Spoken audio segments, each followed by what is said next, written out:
Assalamualaikum warahmatullahi wabarakatuh. Yang terhormat Ibu Lairatul Muniro, SKMMK selaku dosen pengajar dari mata kuliah Survei Konsumsi Pangan.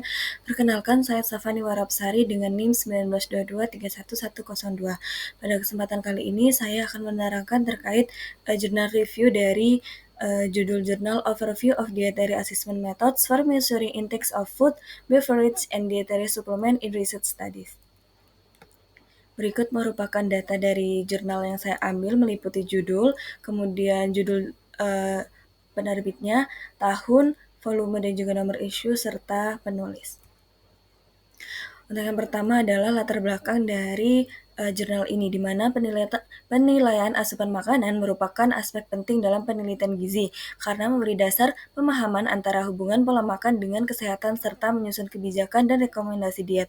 Namun, pengukuran asupan melalui laporan diri kerap menghadapi tantangan berupa kesalahan acak maupun sistematis akibat keterbatasan memori, bias sosial, dan variasi konsumsi harian.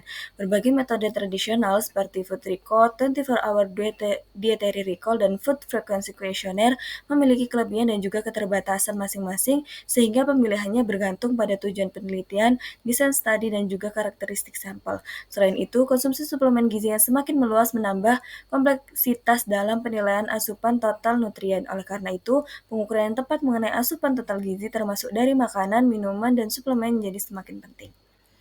Pembahasan selanjutnya adalah terkait metodologi yang ada pada jurnal. Yang pertama adalah food record, di mana metode ini merupakan pencatatan rinci seluruh makanan, minuman, dan juga suplemen yang dikonsumsi partisipan dalam periode 3-4 hari biasanya.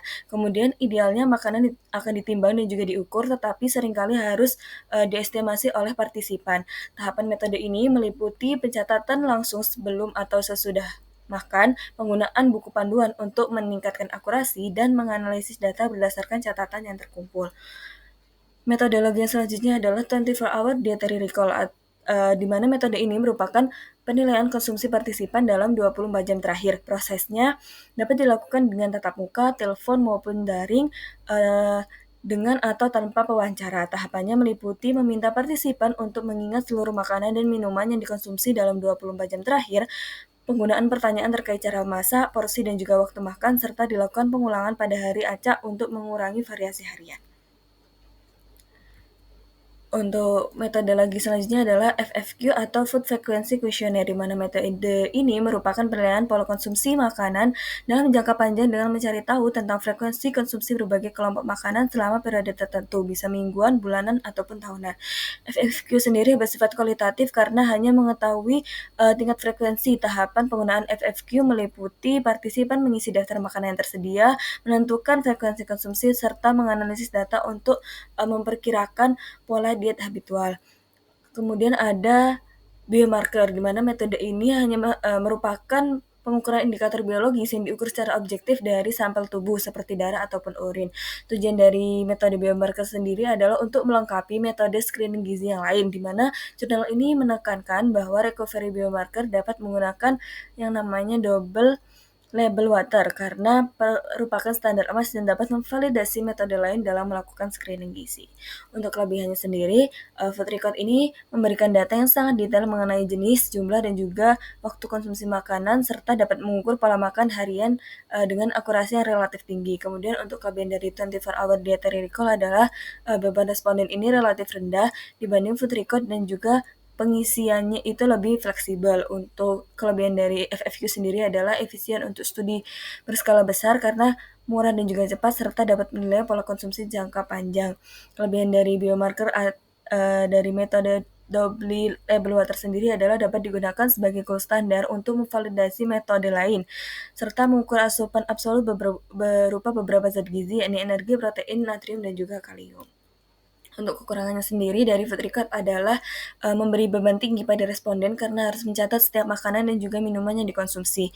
Untuk dapat terjadi potensi reactivity di mana pola makan bisa berubah karena responden sadar sedang dicatat. Kemudian ada 24-hour dietary recall di mana kekurangannya adalah sangat bergantung pada daya ingat responden sehingga rentan terhadap recall bias serta sering terjadi overreporting. Kekurangan dari FFQ sendiri adalah kurang akurat untuk mengukur asupan absolut serta terbatas pada daftar makan yang sudah ditentukan sehingga bisa melewatkan variasi lokal atau kebiasaan makan yang tidak tercantum.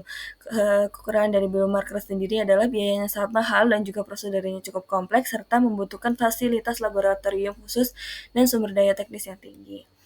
Kesimpulannya adalah tidak ada satu metode penilaian asupan gizi yang sempurna untuk semua konteks penelitian. Setiap metode mulai dari food record, 24-hour recall, FFQ, hingga biomarker memiliki kelebihan dan juga keterbatasan masing-masing. Oleh karena itu, pemilihan metode harus disesuaikan dengan tujuan penelitian, karakteristik populasi, serta sumber daya yang tersedia.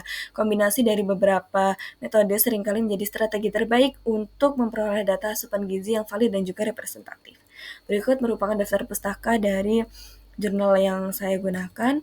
Sekian yang dapat saya sampaikan. Terima kasih. Wassalamualaikum warahmatullahi wabarakatuh.